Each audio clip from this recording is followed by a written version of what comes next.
Bulletin का आगाज करें। खबर दें, सियालकोट में इजाजत के बगैर पीटीआई जलसे की तैयारी पर पुलिस का क्रैकडाउन। सियालकोट में जलसागाह से सामान हटाए जाने पर पीटीआई कारकुनान की मुजाहिमत। पुलिस की आंसू गैस की शेलिंग पर पीटीआई के कारकुन मुंतशिर हो गए। तफसील हासिल करते हैं नुमाइंदा जियो न्यूज उमर एजाज से। उमर, क्या अपडेट्स हैं आपके पास? हाँ जी बिल्कुल, आज पाकिस्तान तहरीक साहब के चेयरमैन इमरान खान ने आज यहाँ पर जलसा हमसे खिताब करना था। ये जलसा सीटीए ग्राउंड में मुनक्कद किया गया था, लेकिन चूंकि ये सीटीए ग्राउंड है, ये मिशन की प्रॉपर्टी है, क्रिश्चियन कम्युनिटी की जो प्रॉपर्टी है। उन्होंने डीसी सियालकोट को ये दरख्वास्त दी थी कि इस यहाँ पर हमारी इजाजत के बगैर हमारी प्राइवेट जगह है, यहाँ पर जलसा किया जा रहा है, जिस पर इंतजामिया ने जलसा करने से रोक दिया गया था।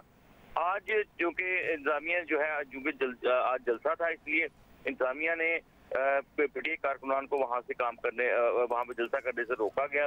जो भी इंतजाम किए जा रहे थे, जितने वेंडर यहाँ पर लगाए, जिन्होंने कंटेनर लगाए, जिन्होंने दीगर इंतजाम किए थे, वो वेंडर वहां से अपने सामान उठाने के लिए जो तैयार हो गए थे, वो जा रहे थे, जिस पर मुजाहमत की गई और पुलिस की जानिब से, इंतजामिया की जानिब से इन लोगों को रोका गया। उस्मान डार समेत जो है वो तकरीबन 40 कारकुनान को गिरफ्तार कर लिया गया है, गिरफ्तार नहीं हिरासत में लिया गया है और इनको हिरासत में लेकर इनको नामालूम जगह पर जो है मुंतकिल किया गया है।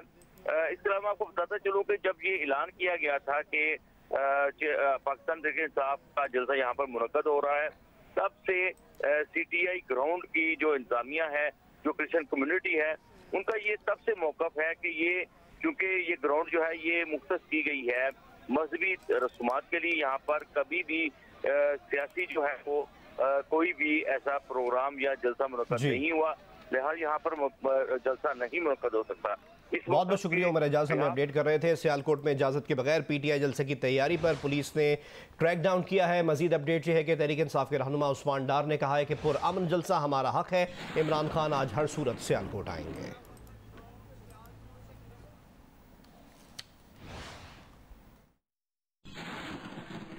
आज इन्होंने 12 पत्थर ग्राउंड सियालकोट से गिरफ्तार किया है। इस प्रिजनर वैन में हमें इन्होंने डाला है। कान खोलकर सुन लो, जेल में डालो, बाहर निकलेंगे, फिर हकीकी आजादी की तहरीक चलाएंगे, फिर जलसा करेंगे। डिप्टी कमिश्नर सियालकोट इमरान कुरैशी ने कहा कि पीटीआई के जलसे को जिला इंतजामिया ने रोक दिया है। क्रिश्चियन कम्युनिटी ने दरख्वास्त दी थी कि ग्राउंड में मजहबी रसूमात होती हैं। सीटिया ग्राउंड में कभी भी सियासी इज्तिमा नहीं हुआ। किसी की प्राइवेट जगह पर जलसे के लिए इजाज़त की ज़रूरत होती है। हमने उनसे बारहा रिक्वेस्ट की कि आप काइंडली अपना वेन्यू चेंज कर लीजिए। हमें जलसे से कोई इतराज़ नहीं है, लेकिन वो बज़िद थे कि उन्होंने ऐसी मसीही बरादरी की जो जगह है उस पर करना है। डिप्टी कमिश्नर साहब ने कैटेगोरिकली उनको कहा कि इस ग्राउंड पर जलसा ना कीजिए, और बाकी जो अल्टरनेटिव वो थे वेन्यूज़ वो दिए, लेकिन वो बज़िद रहे। और आज हम यहाँ पे आए, हमने बिल्कुल कानून के मुताबिक कार्रवाई की। अभी आप देख सकते हैं कि ग्राउंड खाली है। सियालकोट में इजाजत के बगैर पीटीआई जलसे की तैयारी पर पुलिस का क्रैकडाउन। सियालकोट में जलसागाह से सामान हटाए जाने पर पीटीआई के कारकुनान की मुजाहिमत। पुलिस की जानिब से आंसू गैस की शेलिंग पर पीटीआई के कारकुन मुंतशिर हो गए। जिला इंतजामिया ने सीटीआई ग्राउंड में जलसे की पीटीआई की दरख्वास्त मुस्तरद की थी। जिला इंतजामिया का कहना है सीटीआई ग्राउंड के मालिकान से इजाजत नहीं ली गई।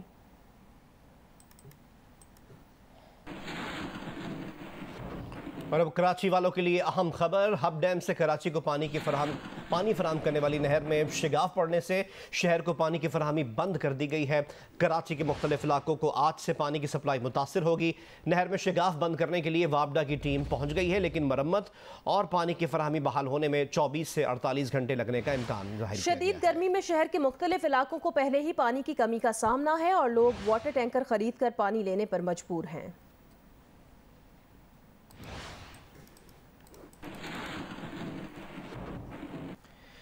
सिंध के बैराजों पर पानी की बहरानी कैफियत बदस्तूर मौजूद है। बालाई इलाकों से आने वाले पानी के बायस गुद्दू और सखर बैराज पर पानी की सतह में इजाफा हो रहा है और बंद कैनालों को मरहलावार खोला जा रहा है। मजीद हमें अपडेट करेंगे सखर से जियो न्यूज़ के नुमाइंदे चौधरी मोहम्मद इरशाद।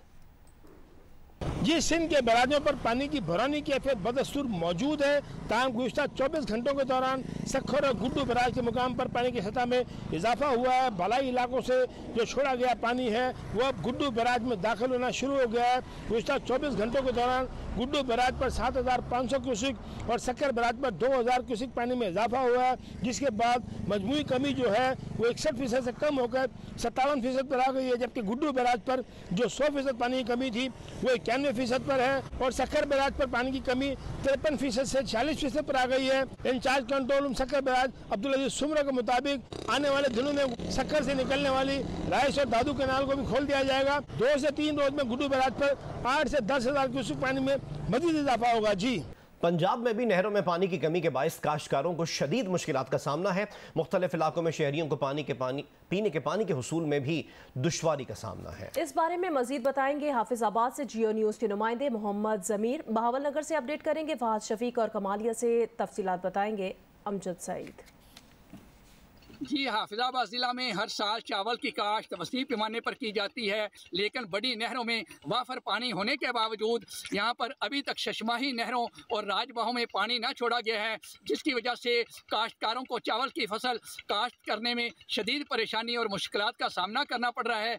मैं इस वक्त नहर फोड़वा के किनारे पर मौजूद हूँ, जहाँ पर पानी ना होने के बराबर है। नहर फोड़वा के साथ साथ सैकड़ों देहात ऐसे हैं जहाँ पर काश्तकारी की जाती है। किसान पानी ना होने की वजह से खासे परेशान नज़र आ रहे हैं, बल्कि किसानों की तरफ से एहतजाज भी किया जा रहा है। इन दिनों कमालिया शदीद गर्मी की लपेट में है। कमालिया शहर के मुख्तलिफ इलाकों में वाटर सप्लाई का पानी पिछले 3 माह से ना आ रहा है, जिससे ख़वातीन, बच्चे समेत शहरी शदीद परेशानी में मुब्तला है। शहरी शहर से 2 मील दूर जाकर पानी कैनों में भरकर ला रहे हैं, जिनसे उनको शदीद मुश्किलात का सामना है।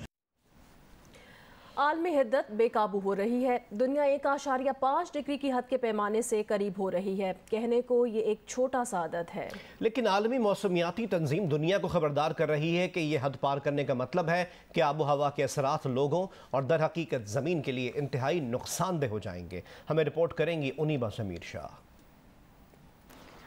18वीं सदी में जब सनती इनकलाब आया तो उस वक्त कोई नहीं जानता था कि इसके असरात आने वाली नस्लों को शदीद मौसमियाती तब्दीलियों की सूरत में झेलना पड़ेंगे।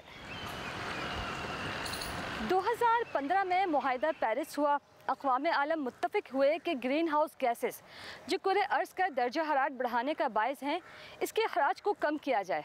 लेकिन तरक्की की दौड़ में मौसमियाती तब्दीली कुछ यूँ नज़रअंदाज हुई कि आज हम 1.5 डिग्री सेंटीग्रेड की हद के पैमाने के करीब पहुंच रहे हैं। ये वो हद है जिसे अगर दुनिया ने पार किया तो कुरे अर्ज़ पर ख़तरनाक मौसमी हालात मज़ीद तबाहियों का बायस बनेंगे।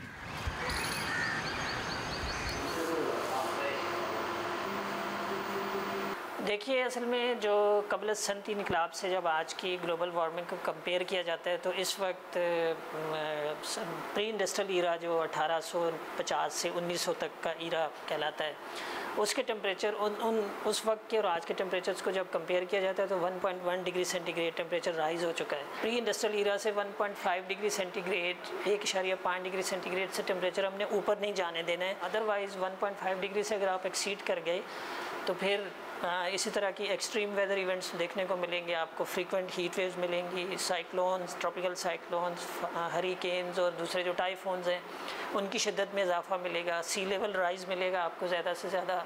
ये खदशा ज़ाहिर किया गया है कि आने वाले 5-6 साल जो हैं इन 5-6 सालों में 1.5 डिग्री तक आप पहुँच सकते हैं, और अगर खुदा न खास्ते तक पहुँच गए आप तो ये फिर अलार्मिंग सूरत हाल होगी। पिछले साल और अब के जो टेम्परेचर्स में इतना इजाफा हुआ है कि 1.1 डिग्री आप प्री इंडस्ट्रियल एरिया से ऊपर जा चुके हैं ऑलरेडी, तो 0.4 का फ़र्क रह गया है। यानी जो थ्रेश होल्ड है उसमें और आज के टेम्परेचर राइज़ में 0.4 का फ़र्क रह गया है। 1 डिग्री टेम्परेचर बढ़ने से 7 से 10% मॉइस्चर अब एटमॉस्फेयर में ज़्यादा स्टोर हो जाता है। अब ज़्यादा मॉइस्चर स्टोर होगा तो ज़्यादा बादल बनेंगे, ज़्यादा बारिशें होंगी, लेकिन वो बारिशें इवनली डिस्ट्रीब्यूट नहीं होंगी। किसी जगह पे बहुत ज़्यादा सैलाबी कैफियत होगी, किसी जगह पे बिल्कुल खुश्क साली होगी। Heat wave, flood, drought, tropical cyclones, और ट्रॉपिकल साइक्लोन्स की खासकर जो ओशन हीट कंटेंट है वो भी बढ़ रहा है। ओशन की एसिडिटी तेज़ाबियत बढ़ रही है। और सी सरफेस टेम्परेचर्स बढ़ रहे हैं, तो उस हिसाब से उसको ज़्यादा एनर्जी मिलेगी साइक्लोन्स के बनने के अमल को, तो ज़्यादा फ्रीक्वेंट साइक्लोन्स आपको मिल सकते हैं, ज़्यादा शिद्दत के साइक्लोन मिल सकते हैं। ऑलमोस्ट एक बिलियन आबादी आपकी कोस्टल शेल्फ के साथ रहती है पूरी दुनिया की, अगर आप देखें तो वो सबसे ज़्यादा वल्नरेबल वो होगी। यानी मामूल से ज़्यादा गर्मी पड़ने से अभी हमारे गिलगित बल्तिस्तान में हसनाबाद जो हुंजा का एरिया है वहाँ पर ग्लेशियर मेल्ट होकर एक झील बन जाती है। इस वक्त हमारे नॉर्दर्न एरियाज़ में 35 ऐसी ख़तरनाक झीलें हैं कि जो किसी वक्त फट सकती हैं।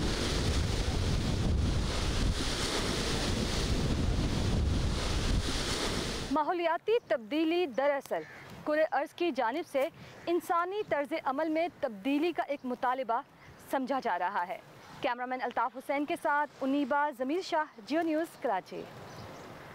चेयरमैन पीटीआई इमरान खान ने सहाफ़ियों से मुलाकात की, कहा कि शहबाज शरीफ के अलावा भी किरदार मीर जाफ़र और मीर सादिक हैं। इमरान खान से पूछा गया कि क्या वो उन किरदारों के नाम लेंगे। इमरान खान ने कहा अभी उसका वक्त नहीं आया। उन्होंने मजीद कहा कि साजिश का हिस्सा बनने वालों से सवाल करते हैं कि क्या उन्हें पाकिस्तान की फिक्र नहीं थी। जिन लोगों को मुल्क पर मुसल्लत किया गया, इससे तो बेहतर था कि पाकिस्तान पर एटम बम गिरा देते। इमरान खान ने कहा कि उन्हें कई बार कहा गया कि करप्शन केसेस के पीछे ना पड़े, सिर्फ कारकर्दगी पर तवज्जो दें। इमरान खान ने कहा कि साजिश करने वालों ने गलत अंदाजा लगाया, उन्हें नहीं पता था कि मुझे हटाने पर इतने अवाम सड़कों पर निकल आएंगे। इमरान खान ने बताया आखिरी दिन तक इस्टेब्लिशमेंट से उनके ताल्लुकात अच्छे रहे, सिर्फ 2 के अलावा दीगर मामलात पर इतफाक रहा। उन्होंने बताया कि मुक़्तदिर हल्के चाहते थे कि उस्मान बुज़दार को वज़ारत आला से हटा दिया जाए। इमरान खान ने कहा हमेशा ऐसे फैसले होते रहे, इनकी हुकूमत कमज़ोर रहे। नून लीग के 30 MPs फॉरवर्ड ब्लॉक बनाना चाहते थे, वो ब्लॉक बन जाता तो नून लीग की सियासत ख़त्म हो जाती। लेकिन इन MPs को ताकतवर हल्कों ने पैगाम दिया कि जहां हैं वहीं रहें। 8-10 लोगों को करप्शन में सज़ा होनी चाहिए थी, लेकिन ऐसा होने नहीं दिया गया। उन्होंने मजीद कहा कि एस्टेब्लिशमेंट से पैगामात आ रहे हैं, लेकिन वो किसी से बात नहीं कर रहे। इन्होंने उन लोगों के नंबर ब्लॉक कर दिए हैं। जब तक इलेक्शन का ऐलान नहीं होता तब तक किसी से बात नहीं होगी।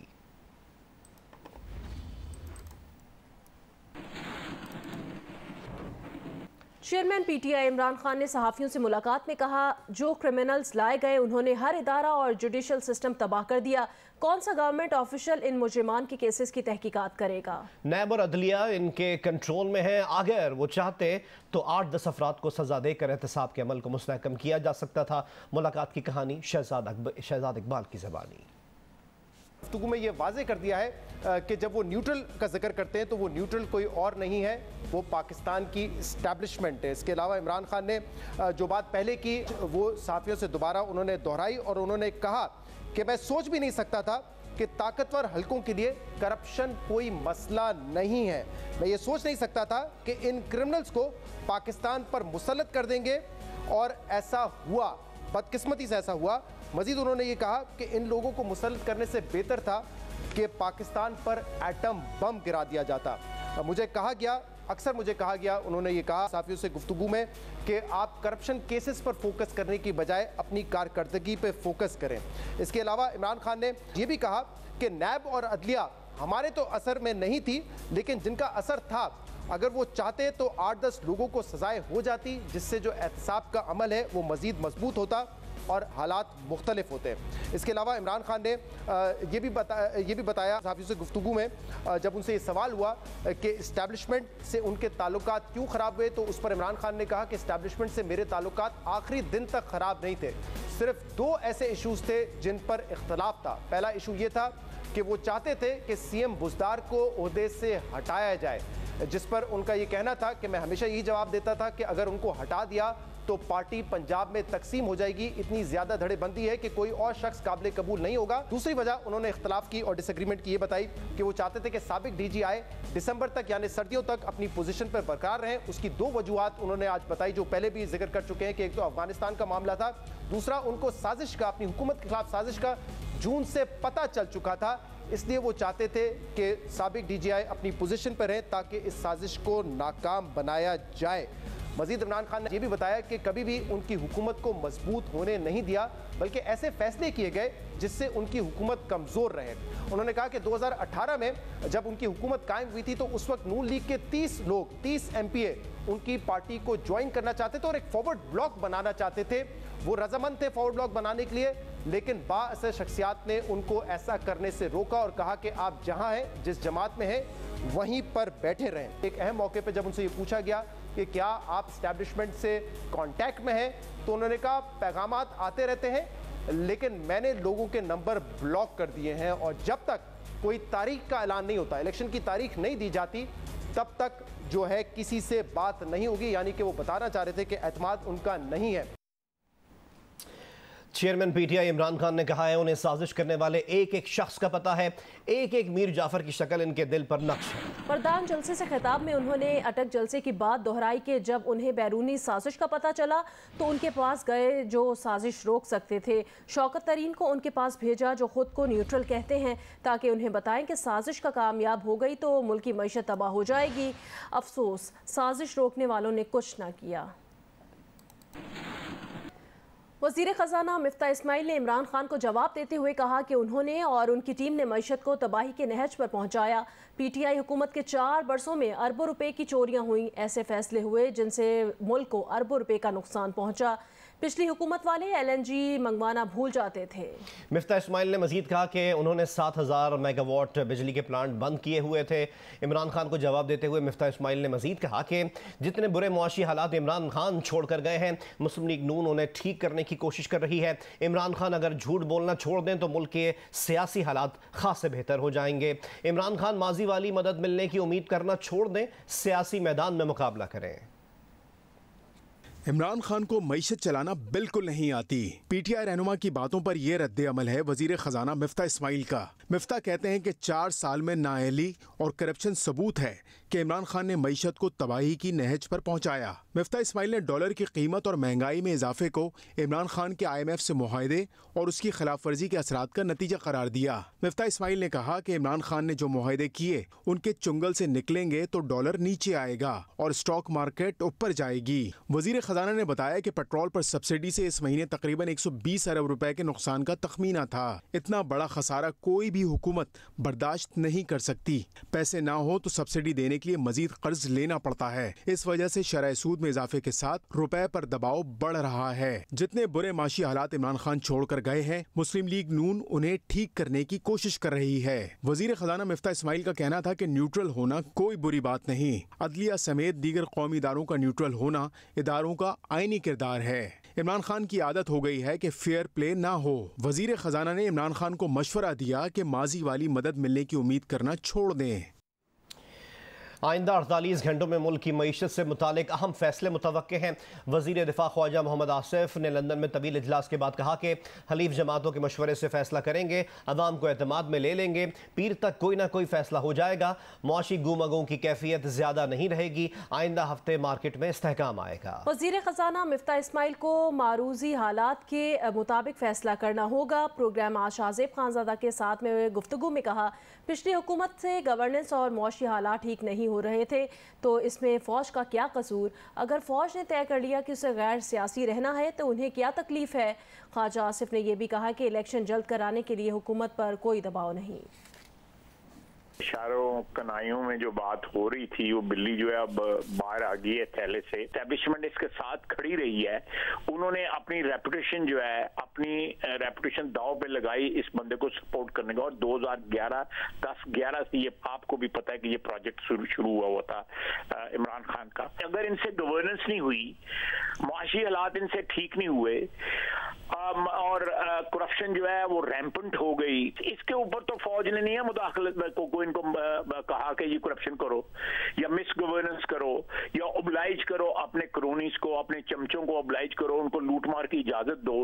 अगर किसी स्टेज के ऊपर फौज अगर या एस्टैब्लिशमेंट जो है उन्होंने डिसाइड कर लिया है कि भाई हमने ए पॉलिटिकल रहना है, हमने आइन की और कानून की पाबंदी करनी है, तो इनको क्यों तकलीफ हो रही है। आज एक दिन और शहबाज शरीफ साहब को और आप लोगों को रुकना पड़ा क्योंकि इदारों में कहीं ना कहीं कि आप लोगों को कम्युनिकेट किया गया है कि भाई फौरी इलेक्शन कराओ, तो जो दबाव है उसमें वो कामयाब हो रहे हैं कि आप लोगों पर ये दबाव डाला गया है? नहीं, हमें कोई इस चीज का दबाव किसी तरफ से नहीं है। मैं आपको बिल्कुल साफ अल्फाज में जो है ना बता रहा हूँ।